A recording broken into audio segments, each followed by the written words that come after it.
Our first presentation comes from Dave G8GKQ, who first transmitted amateur TV in the mid-70s, which was actually 405 line, and has kept up his interest over the years, and since retiring has increased his involvement as the lead developer on the very popular BATC Portsdown project.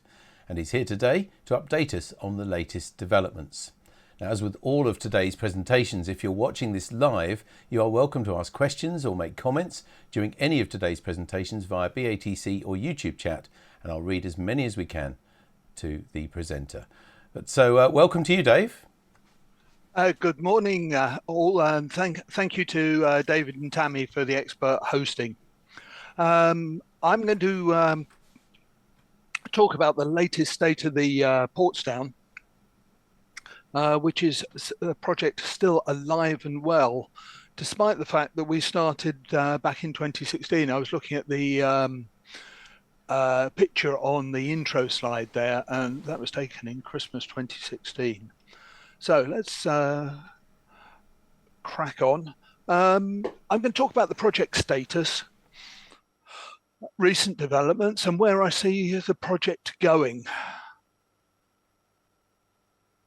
But first of all, I thought I needed to give it some context. You know, we started this, as I said, back in 2016.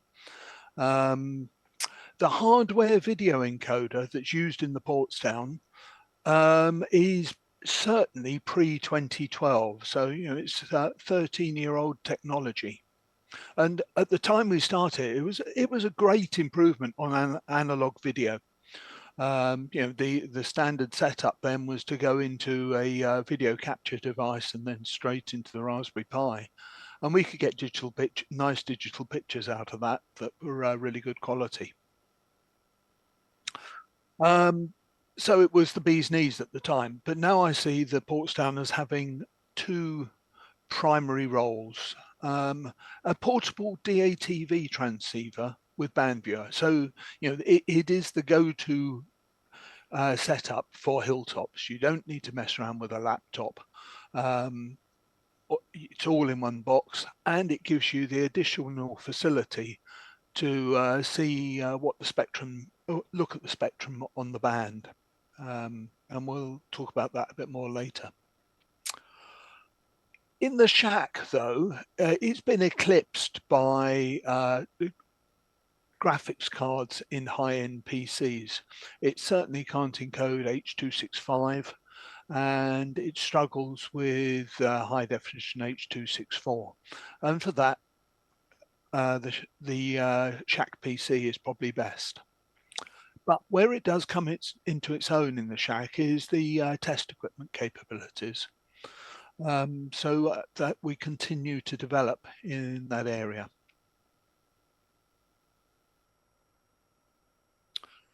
The Portsdown 2020 is the direct descendant of the original version we started with in 2016. It works with the old 3.5-inch touchscreen that clips onto the GPIO, or on the newer Raspberry Pi 7-inch touchscreen. We continue to support this with its current functionality. Just to let you know how much support, I control my transmissions to QO100 using a Portsdown 2020, and I have two others sat in the shack here, which get pulled out occasionally to do things. So very much still supported. I haven't yet put in the mod for Pico Tuner. Nobody has asked for it. It will work as a receiver with Mini Tuner.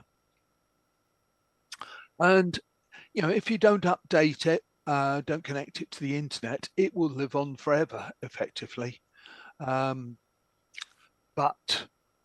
all the software in it is getting a little old and creaky, so it's not really fit for update. Portsdown 4 is currently the best fielded capability. Now, you can either use a Raspberry Pi 4 with a touchscreen, or you can control it from the web interface. You just point your web browser at the IP address of the Portsdown.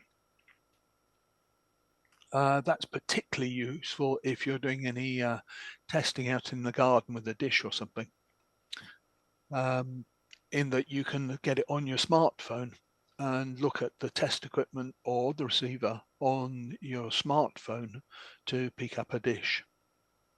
You don't have to drag all the kit outside. It does, of course, support Pico tuner, and the test equipment continues to be developed. So if anybody wants to know what to build today, I still recommend build a Portsdown 4. Portsdown 5. Now, the Raspberry Pi 5 was introduced about 2 years ago, and everybody said, oh, great, we can upgrade Portsdown and so on. So we've been trying. Uses a 7-inch touchscreen or an HDMI screen with a mouse. That's a new development I put in there. So instead of having a 7-inch touchscreen, if you want to use it in the shack, you can plug an HDMI screen in and a mouse. Or you can do it through the web browser as before. It's very much still under development. The major problem is it doesn't transmit reliably. And the reason for that is we can't get access to the hardware video encoder that we've been using on the Portsdown 4 or Portsdown 2020 because they've written it out of the operating system. So we've tried software encoding and haven't really yet found the right incantation for FFmpeg to make it work reliably for digital ATV at low bandwidths. However, what I will say is I've now got to the stage where I have a stable build that if people want to play with a Raspberry Pi 5 and the latest operating system and a touchscreen or an HDMI screen, I've formally released Portsdown 5 today. I know a couple of the builds over the last couple of weeks have been actually not quite up to standard, but I'm aiming to keep something that will build properly as of today. So let's go back to the Portsdown 4 and talk about what's been going on that.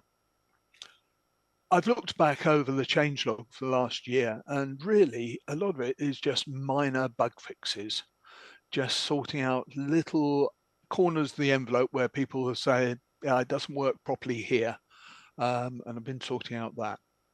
The other problem I have is over time, software developers update their software. They do aim for compatibility, but inevitably odd things break, and I need to introduce workarounds for that. But at the moment, we're up and running and full functionality on the Portsdown 4. One thing I have to thank Gareth for is we're now able to use the Pluto as a transmitter all the way up to 6 gigs, so we can cover the 5.7 gig band. The issue with that used to be that every first cut of the firmware for the Pluto, the special firmware you need to use with Portsdown, had an overflow of the 32-bit number, 32-bit number at 4.2 gigs and would not transmit above 4.2. Gareth managed to find that there is actually another subsequent release where Everest has fixed that bug, and the details of that release are on the wiki. You can download it from our wiki, and the Portsdown software now will accept that firmware. So that's a capability improvement in the last couple of months. The other thing I've done is added support for the ham TV merger. Now you'll hear a lot more about the merger this afternoon, but I wanted to show you how easy it is to contribute to the merger if you're receiving ham TV using your Portsdown. I added an extra menu. You can get to this through menu 3. And it's just another receive menu with a few extra buttons. The top three buttons there are straightforward, what frequency, because some people use down converters, I certainly do. What input on the LNB, and whether you want LNB volts on if you're using one of the smart mini tuners that has a LNB voltage output. You then just need to set your call, the pass key that's given to you by Phil to connect to the merger, and what region you're operating in. Eventually, we hope to have servers around the world for this. The region Europe is the one we use here, or you can select on that button the test server for initial tests. And then you just press connect to merger. That connects you to the merger, and you should see yourself come up on the merger web page like this. You can see the third one down there, second one down there is myself during the last contact. That button goes online. You then just press receive, and the merger does the rest. You see the normal pictures as you would normally on your Portsdown screen, but it is also uplinking to the merger. Nothing more you have to do. And this was the merger during the contact last Saturday. You'll see a lot more of that later, so I won't go on. But I believe, I don't think who else was using it. There was one other station using the Portsdown for the uplink, so that's been used.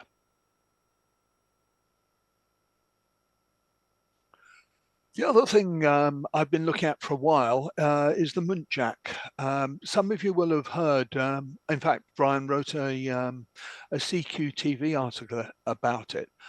Transmit SDR using the same hardware, the same chip as the Caribou.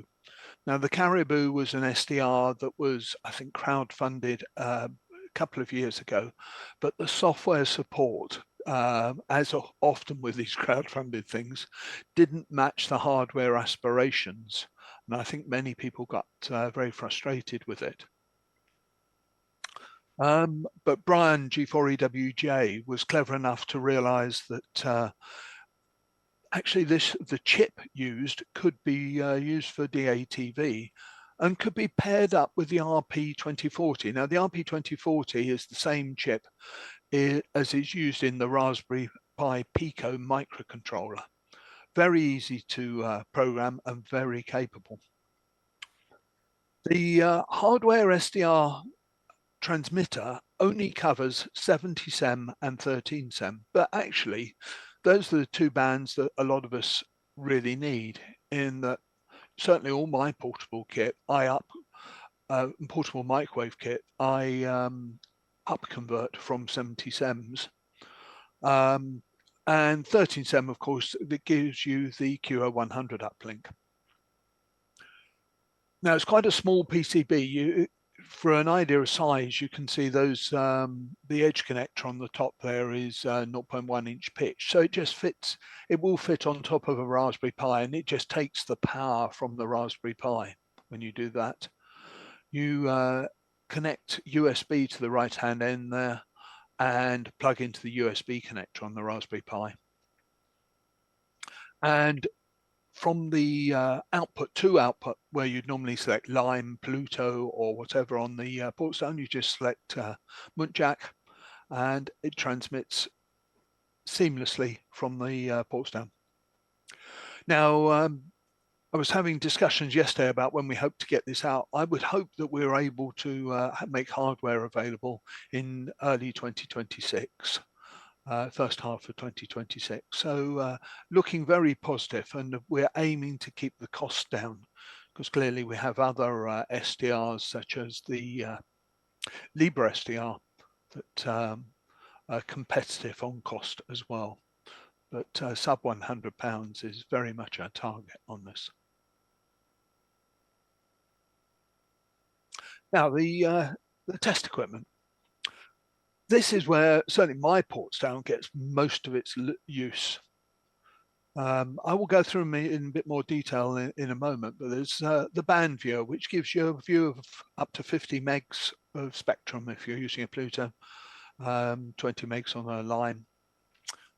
The noise figure meter, that's reduced the boat anchor count in my shack markedly, in that I used to have a noise figure meter that was tricky to lift, let alone fit on the bench. And now the Portsdown has taken over from that, and I have moved the noise meter, the hardware meter on. Noise meter, I'll talk about how you can use that to help in your ISS reception in a moment. And don't forget the signal generator, which went in there an awful long time ago. But if you've got a Portsdown sat on the bench with a Lime or a Pluto or even a DATV Express, you've also got a signal generator sat on the bench. And of course, put CQTV articles out about how you can make it into a power meter or even a remote display for a digital multimeter. Let's talk a bit about the noise meter, because this is the one I've probably used most often, most recently. There's a lot going on this screen, but I think it's worth looking at. Top left there is the spectrum you're looking at. Now, it's actually here tuned to 731 megs, which is the IF I use for ham TV reception.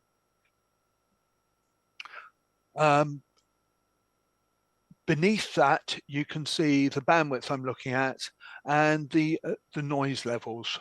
41 dBs at the moment, and I'd set a baseline at 44.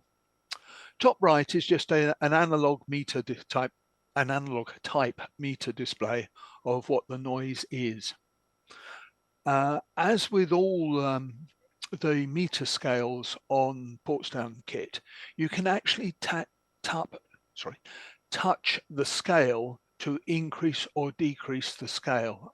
It's not very obvious, not very well signposted perhaps, but if you're looking at one of the analog meter scales in Portsdown, if you just tap the scale, it changes the scale and gives you a better view or a worse view if you're going the wrong way.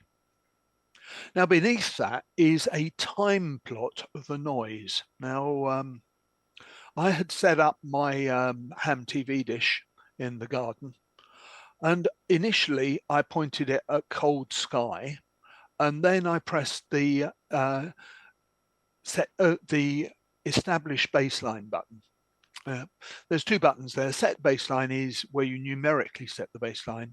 The button that's currently green on that display, when it's not green, it says establish baseline. You press that and it averages the noise over about a second and says, okay, that's my baseline. So if you point the dish at cold sky for that, I then said to the tracking program, point the dish at the ISS, at the sun, and to measure sun noise. Then I moved the dish off in azimuth. And that's where the plot starts on the left-hand side, looking at cold sky next to where the sun is. And I then said, okay, let's sweep right through the sun. And you can see as the rotator moved to the right through the sun, it went up to a peak of about 2.8, 2.7, something like that there, and then went down the other side.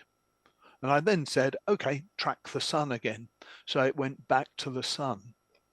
And then you can see the constant sun noise there, but with Wi-Fi interference that I haven't yet completely eliminated. But and Phil will talk more about that this afternoon.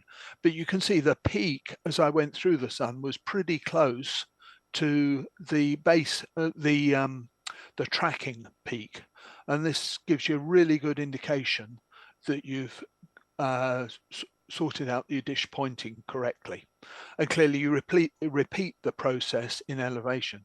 So that time plot there gives you a good indication of what's going on. So there's quite a lot going on that screen, but it's really worthwhile using. And as I said, you can use this from the web view.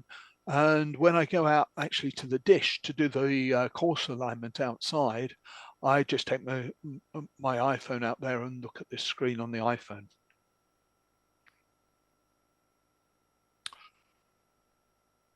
Band viewer. this probably is the thing routinely most used. And again, here I am looking at a substitute signal, a local signal on the ISS frequency. And one of the reasons for doing this is to look at the interference. And there, out to the right-hand side, you can see a Wi-Fi peak. That's local Wi-Fi interference. But this is in 50 meg span and working very well. On Lime SDR, you can only get to about 20 meg span, but Pluto gives you the 50.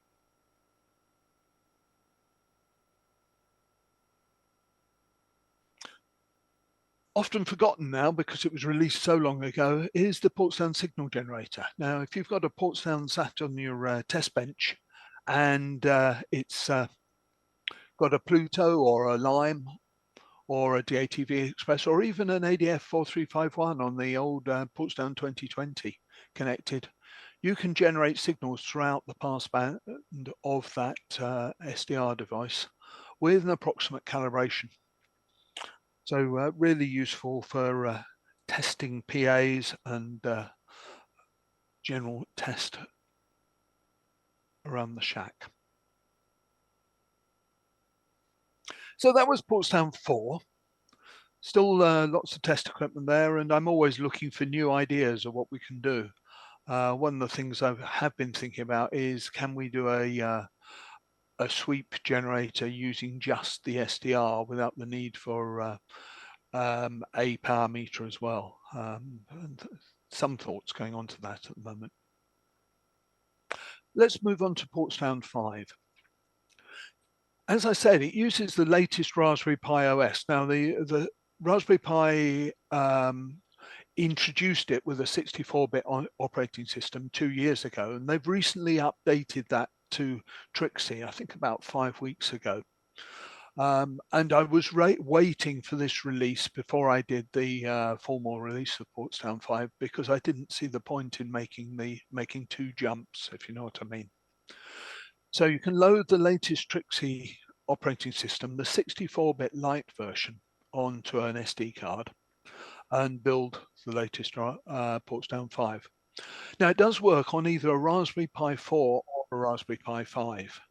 I have it running on both, and I haven't really noticed any limitations on the 4 yet, although I do dual development on the 5. So do let me know if something isn't working properly on a 4 or if you try it.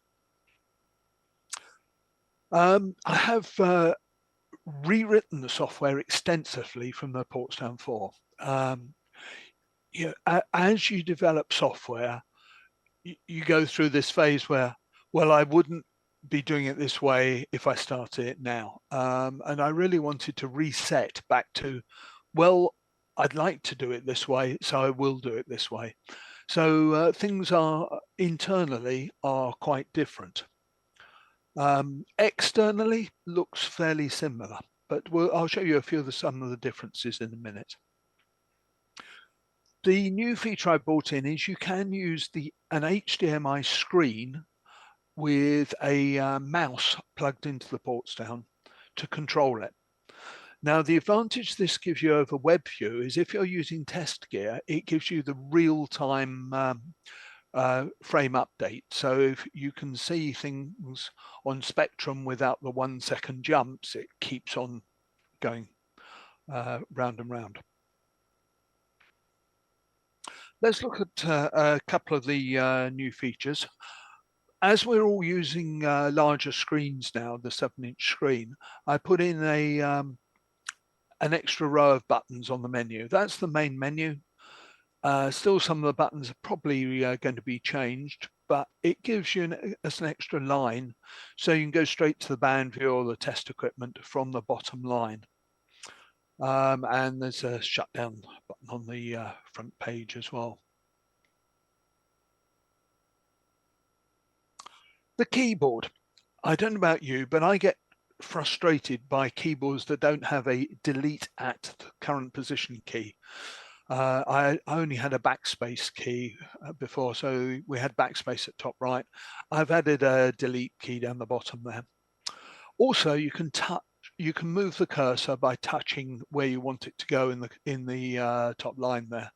Just makes editing things a lot easier. Now, other people probably don't edit things on this keyboard very much, but in building SD cards and so on, I do. So those features went in and may in due course get taken back into Portsdown 4. Depends how I feel about that.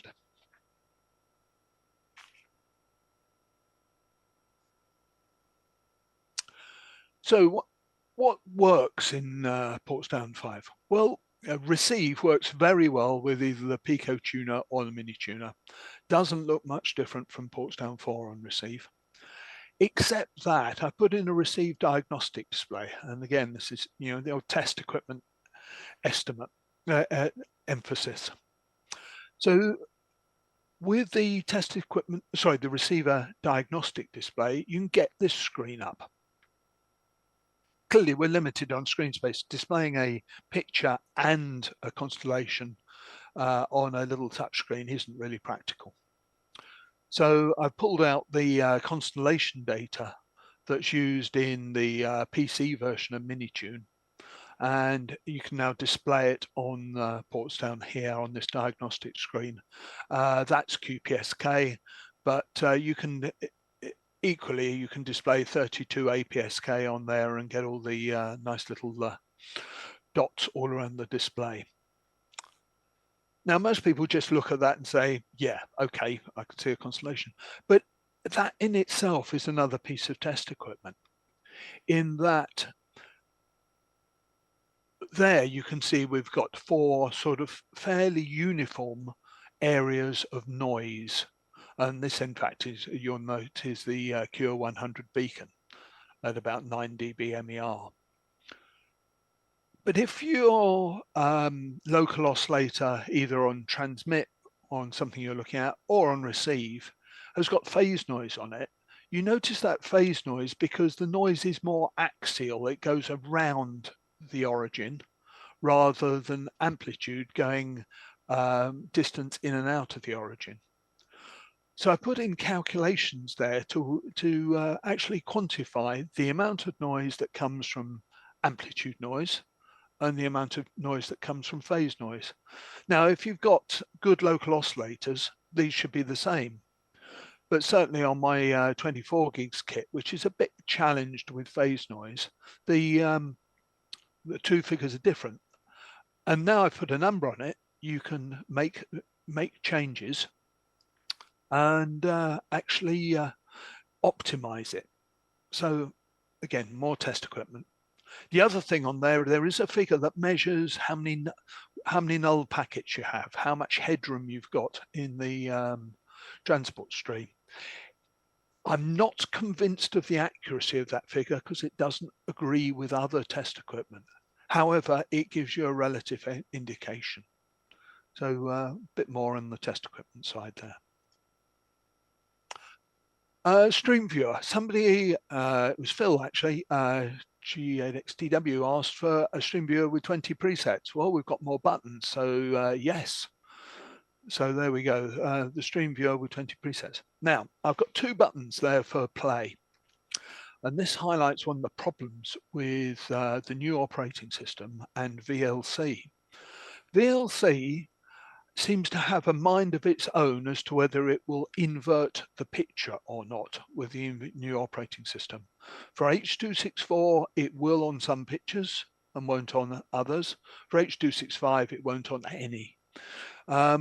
So if your touchscreen is upside down, like most of us have mounted our touch screens, if you try and play with VLC, in some cases you get an upside down picture. So I've also put an alternative player on there for the streamer, FF Play, which works perfectly adequately and gives you a picture the right way up every time.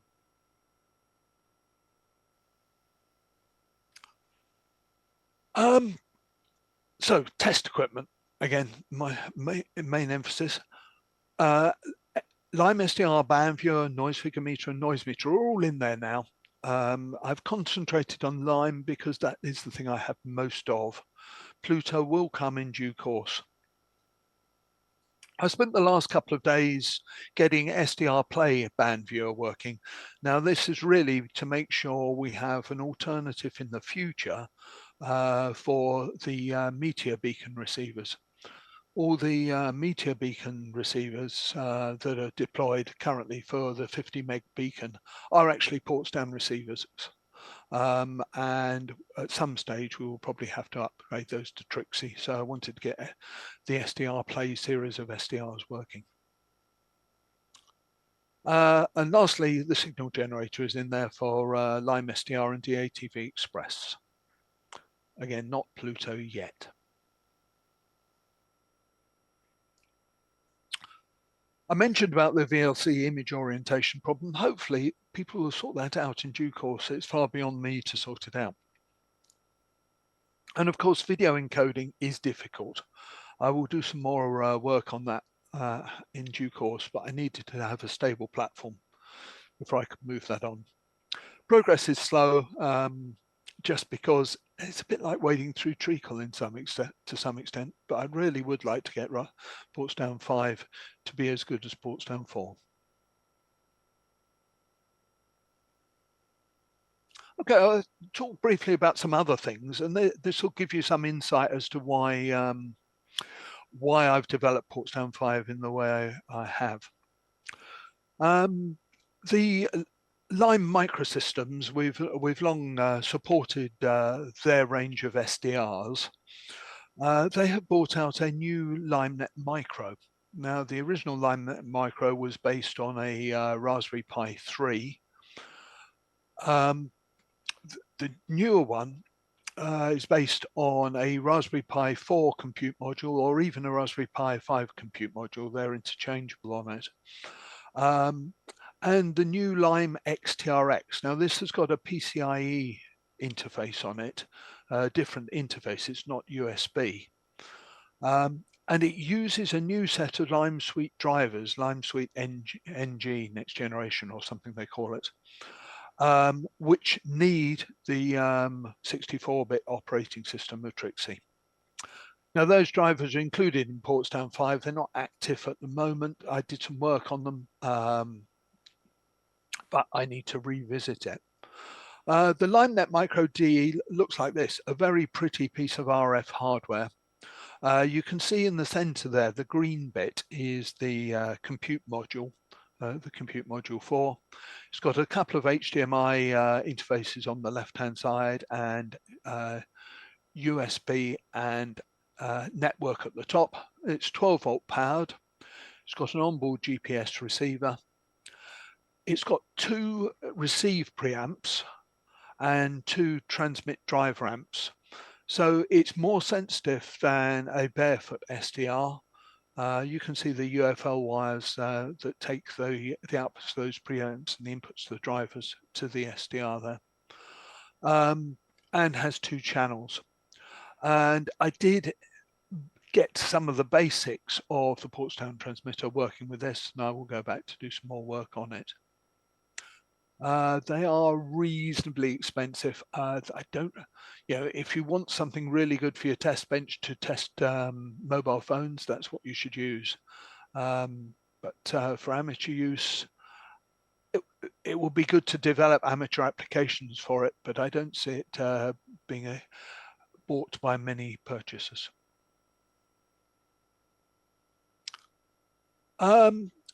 The other big project, the hardware project that's occupied me for most of the year, is a spectrum analyzer IF using a Lime SDR.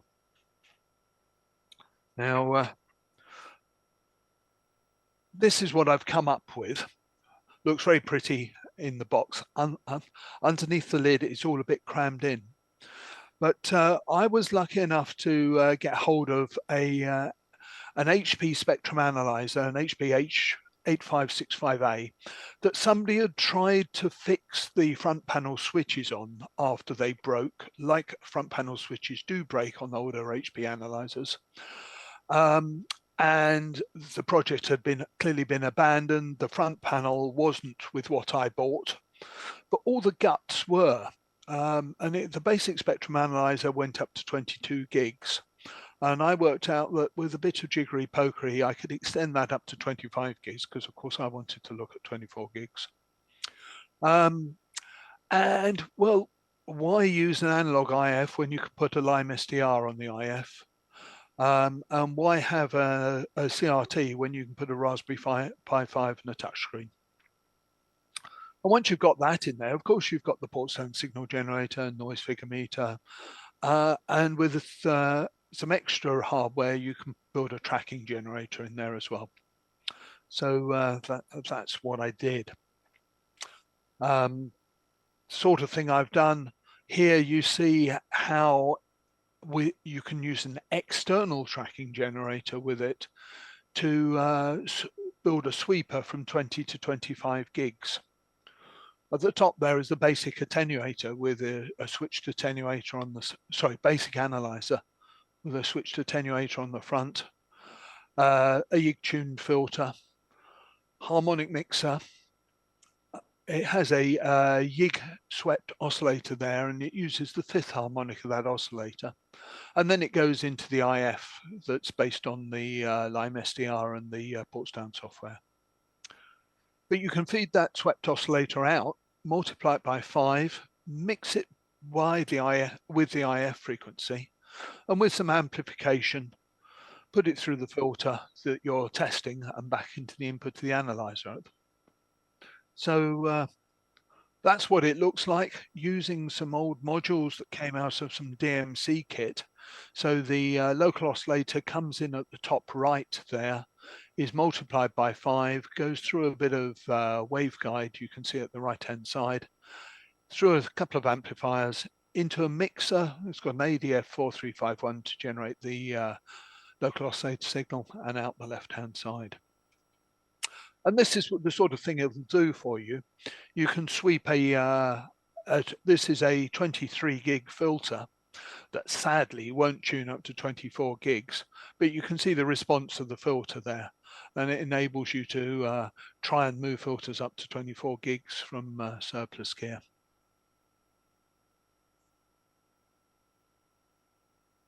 So that's what's been keeping me busy and interested, in that this analyzer has driven me migrating a lot of the test gear from the Raspberry Pi 4 environment onto Raspberry Pi 5, and then now that's gone into Portsdown 5. So in summary, the Portsdown project is still very active.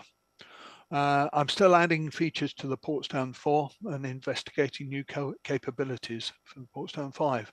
Now, if you have your own ideas for something you would like to see in the Portsdown 4 or Portsdown 5, please do post it on the forum. I'm actively looking for new ideas for it. Things you think are practical. If you can think how to mechanize it, that's even better because it saves me some work. But I'm more than happy to do that. For the foreseeable future, Portsdown 4 will remain the best transmitter. Portsdown 5 transmit capabilities, not exciting. However, on the test equipment front, I think there is quite a lot of mileage there using the extra computing power. So that's a run through of where we are on Portsdown, and I'm more than happy to take questions and expand on anything anybody wants now. Thank you very much. Thank you very much, Dave. Whatever do you do in your spare time? I wish I had some here. Yeah, exactly. Now, this might be an opportunity as well, apart from asking you at home. We haven't really got any questions for you specifically yet. We've only got a few minutes as well, but if you have got any questions you want to ask Dave now, then please do put them onto the chat on either BATC or YouTube. We'll get through as many as we can. But thank you, Dave. This is an opportunity, a great opportunity, I think, just to thank you on behalf of the whole of the BATC community for all the work that goes into that amazing project. Yeah, well, it's so much good fun doing it. When I can get a piece of a boat anchor off the bench and come up with a newer, better capability, that really makes it all worthwhile. Yeah, no, it will be very good. So we haven't got any specific questions. I've got Simon G4ELI, who says he's watching with interest, but George the Spaniel not so interested. So I reckon he's probably on the dog and bone, maybe. Anyway, Absolutely. just a thought. So we only do have a couple of minutes with you now. Can I just, thinking that as well as many BATC members who have followed the journey of Portsdown over the last few years, there may be people watching today for the very first time just vaguely interested in this new subject, amateur TV, which has moved on a lot. So in a couple of minutes, can you just go over, for the very basics, what Portsdown is about, right from the beginning, just the basics of what it does and the project, and obviously you've explained where it's going now, but just for somebody watching for the first time. Okay, well, it is a DATV, digital ATV transmitter and receiver in a box. And the idea was to have something that you could take out onto a hilltop, and it would produce a low-level digital ATV signal for transmit and provide the basis of a receiver all in one box. So you can put it in a rucksack and take it up to a hilltop with a small PA without the need for a PC. And I think the beauty of it for me is you just turn it on, press the button, and it works. There isn't a problem with Windows Update having changed your audio drivers. You don't have to do any tweaking. Once you've connected the output of your SDR to a power amplifier and connected the power amplifier to the aerial, it works and gives you that basic entry-level capability to digital ATV. And people sometimes could be worried about the software aspect of it. Oh, I don't play with Raspberry Pi. No, you don't need to worry about the software at all. You can buy an SD card in the BATC shop. £11 isn't going to break the bank for an SD card, and just plug it in. And the rest of it is just wiring, simple wiring. Wonderful. So yeah, well, that's where we're coming from. Thanks, Dave. No, it's a really good summary. Thank you very much for that. I have got a couple of questions. I'm not sure we're going to get them in because I really don't want to start. If we start the day behind, then we're going to have problems later on. So very, very quickly, if you could, in a couple of moments. From Michael, EA7KIR, with respect to video encoding, have you tried it with Trixie from Debian.org? No, I haven't. No, to keep things simple, we've stuck with the Raspberry Pi OS Trixie, just to keep it simple. Brilliant, thank you. And finally, the question from Mike G0MJW from QO100 chat for Dave. Oh, with respect. Oh no, I see. That is the same question actually. Sorry, he was referring because Mike is. Should we say setting up a QSO on QO100? Yeah, Mike and I are having a contact on QO100. It's giving me very good pictures, actually. So, yes. We're looking at about 6 computers and 6 screens here. I think that's enough, so I won't be monitoring that as well. But if you do have a question, pop them onto BATC or YouTube chat. Thank you very much for this talk, Dave. Thank you. Really, and again, once again, for all the work you do for the club and particularly on Portsdown. Thank you.